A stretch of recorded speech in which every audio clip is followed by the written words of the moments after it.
No último vídeo eu mostrei para vocês como citar e referenciar entrevistas publicadas seguindo as normas da ABNT, e nesse agora eu vou te mostrar como você cita e referencia entrevistas que não foram publicadas. Vou trazer todas as regrinhas que a norma da ABNT mostra e te dar 5 exemplos para deixar o seu juízo bem clareado em relação a isso.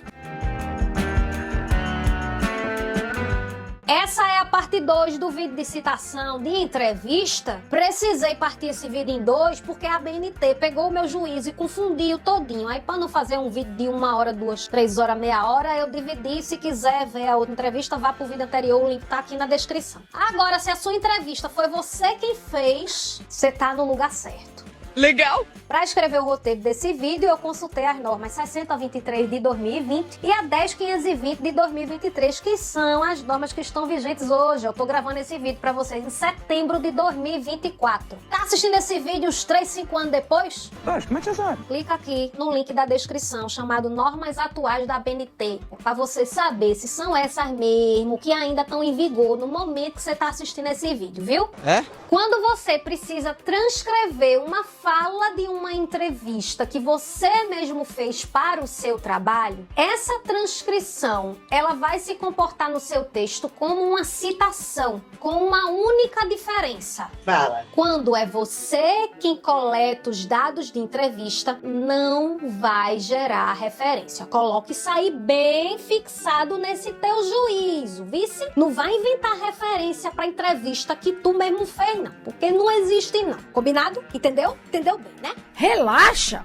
Isso é um ponto muito positivo, porque você não vai se preocupar em gerar referência. Veja que coisa boa. Eu tenho uma dica para dar para vocês. Melhor do que esse benefício de você não ter o trabalho de gerar uma referência para esse tipo de citação é você se associar aqui como membro do canal, porque você vai ter acesso antecipado a todos os vídeos. Você vai ter desconto nos serviços e produtos do Infonorma e você vai ter outros benefícios só por R$ 2,99 por mês. Para se associar, você acessa pelo computador o canal do Infonormas e clica ali no botãozinho Seja Membro, que o YouTube vai se encarregar de te dar os próximos passos para você se tornar membro, se ajudar, me ajudar e ajudar aqui o canal a crescer e ajudar outras pessoas. É verdade! Além de não gerar referência, a norma BNT, ela dá umas regrinhas aí para você ajustar essas citações. Ela diz que você precisa seguir dentro da 10520 as regras dos tópicos 6.11 e 6.12, que diz respeito à indicação de responsabilidade e a quantidade de autores. Olha, a indicação de responsabilidade fala o seguinte, que quando o autor entrevistado, no nosso caso aqui entrevistado, né, for pessoa física, indique o sobrenome dele. Quando o autor for pessoa jurídica, indique o nome completo ou a sigla. Quando for instituição da administração direta do governo, indique o nome do órgão superior ou o nome da jurisdição. Eu já mostrei aqui vídeo falando que é esse negócio de jurisdição no vídeo de leis e decretos. Vou deixar o link aqui na descrição.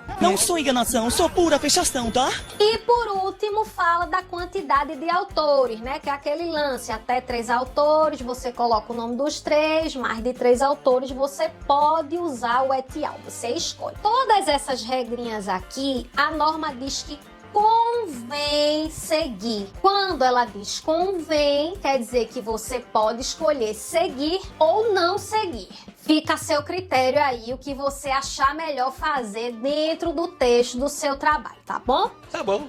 Agora eu vou te mostrar aqui no computador, para clarear melhor tuas ideias, 5 exemplos. 3 desses exemplos eu trouxe da própria norma da BNT. E 2 eu criei a partir de situações que os enunciados permitem a gente fazer a citação dessa entrevista. Os 3 exemplos da BNT eu trouxe da 10520. Esse primeiro aqui traz uma citação indireta de dados de entrevista. E logo de cara, ela já nos permite fazer algo que não foi muito bem definido nos enunciados da norma. Ela numerou o entrevistado, ela deu uma espécie de número de ordem. Se por acaso você não quer mencionar o nome verdadeiro dos entrevistados, você pode numerar ou colocar eles como uma letra no entrevistado A, entrevistado B, C. Você avalia a melhor forma de organizar essas citações que você vai levar para o seu texto. Então aqui, ó, ela diz que você tem que descrever a citação de forma direta ou indireta. Nesse caso aqui é de forma indireta, e a informação precisa estar aqui ou no texto diretamente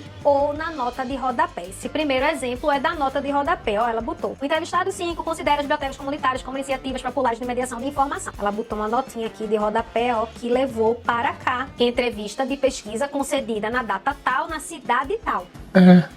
Só isso. Você é obrigado a fazer essa nota nesse padrão aqui? Não. Você pode criar o seu próprio padrão de fonte dos dados. O segundo exemplo é justamente o que eu acabei de falar. Se você não inserir a informação de fonte como nota de rodapé, você insere aqui mesmo no texto. Ó, em discurso proferido por Jadir dos Santos, aqui ela já identificou o nome da pessoa, e aqui você vê que é um discurso. Por quê? Essas regras, elas também servem para discursos, aulas, tudo que não foi publicado, que foi dito de forma verbal, você pode utilizar essas mesmas regras. Então ela continua aqui, ó: em 21 de março de 19, no auditório da BNT, foram descritos os principais aspectos da cultura organizacional. Então, ou você opta por colocar a fonte aqui no meio do texto, ou por nota de rodapé. O terceiro exemplo, a norma não diz se deveria ter uma nota tal como foi apresentado no exemplo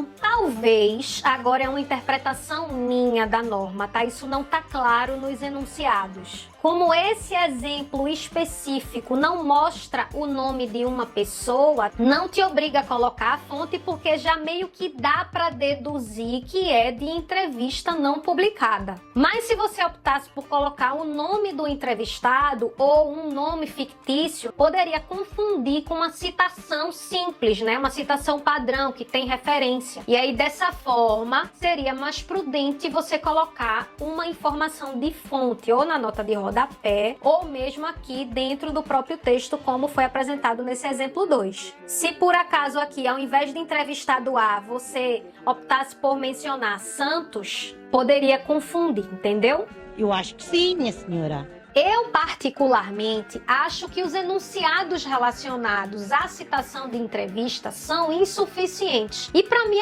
ajudar a descrever, eu também olho para os exemplos. E olhando para esses exemplos, eu entendo que a norma permite criar outros padrões a partir do que já existe dentro da norma de citação. E eu descrevi esses padrões aqui para tentar ajudar vocês. Olha só. Aqui nesse exemplo 3, ela diz pra gente que a gente pode usar aspas. E quando a gente usa aspas numa citação, quer dizer que ela é direta, ela é transcrita exatamente como foi retirado do documento, nesse caso de uma fala, de entrevista, de um vídeo, de um áudio. Então aqui ela me permite usar as aspas numa citação de até 3 linhas. Se por acaso a minha citação direta ela tem mais de 3 linhas, a regra de citação é o quê? Recuar a citação. Já falei aqui num vídeo qual a regra bem direitinho. Então eu entendo, olhando para esse exemplo 3, que a norma me permite fazer o recuo conforme as regras padrão de citação para mais de 3 linhas. Quando eu olho para esse exemplo 2 aqui, onde ela me traz a data, e no exemplo 1 lá no rodapé ela também me traz a data, eu entendo, a minha interpretação, isso não está no enunciado da norma, tá? Que eu posso colocar a data aqui também. E como já existe um padrão de inclusão de data dentro da citação, eu posso ali, ó, incluir o meu ano de citação, pelo menos. Isso você pode usar se por acaso você fez uma coleta de dados em datas diferentes e for relevante você informar essas datas. Outro padrão que, olhando para esses exemplos, me fez refletir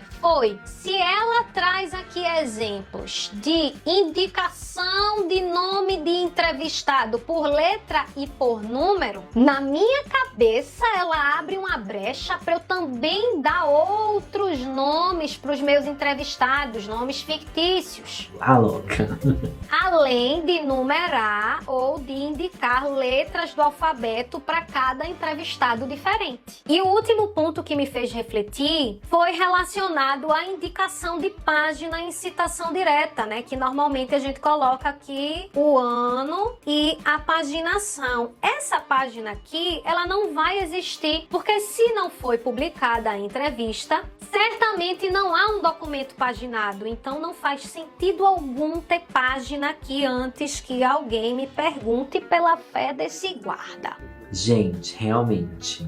Para ilustrar e deixar vocês aí com várias possibilidades, eu trouxe alguns exemplos que eu montei a partir dos enunciados que eu falei, das regras, e do que eu deduzi olhando para os exemplos. Considerando que você não quer identificar seus entrevistados por letra ou por número, você quer identificar ele por o nome real ou o nome fictício, você pode seguir isso aqui, ó, citação direta. E aqui no final a menção da propriedade da fala junto com o ano de quando você coletou esses dados de entrevista. Segunda possibilidade, mesma citação com o nome completo do entrevistado ao invés de só o sobrenome. Como a norma diz que convém usar o sobrenome, a minha interpretação é que ela permite colocar o nome completo, tal como ela apresentou isso aqui nesse exemplo 2. Essas duas possibilidades aqui também podem ser apresentadas assim, ó, ou com o nome completo e o ano, ou só com o sobrenome e o ano. E todas essas menções, na minha interpretação, segundo a norma, precisa ser identificada a fonte, que é uma fonte de entrevista. Então você pode colocar uma notinha de rodapé aqui, ó, tal como foi mostrado no exemplo da própria ABNT. Ah, Jéssica, então toda vez que eu mencionar a citação dos meus entrevistados, eu vou ter que colocar uma nota? A norma não é clara quanto a isso. Então eu diria que sim. É melhor você indicar essa fonte por meio de notas, a não ser que você opte por identificar os entrevistados por uma letra ou por um número. Aí já fica meio que claro para quem vai ler o seu trabalho, para quem vai avaliar, que aquela citação ali é relacionada à entrevista que você coletou, à entrevista que você mesmo fez para o seu trabalho. Mas isso você também precisa deixar claro em algum momento no seu texto que você entrevistou, que você usou as falas da entrevista para compor o seu trabalho. Meu Deus, bicha, aí é complicado, né? Mas se você não quiser mais de jeito nenhum identificar esses entrevistados como letra ou como número, eu trouxe ainda uma última possibilidade. Ah, tá bom.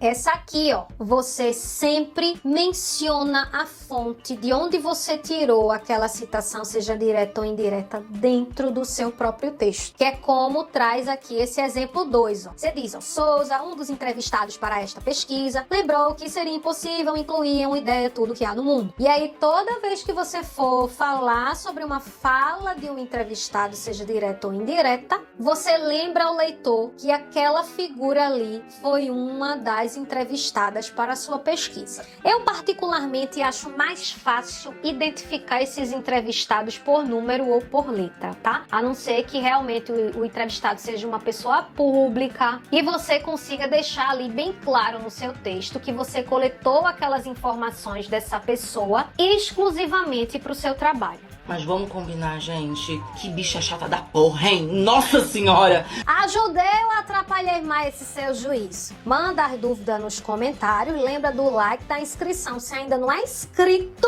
e de compartilhar com quem tu sabe que esse vídeo pode ser útil. Até o próximo vídeo!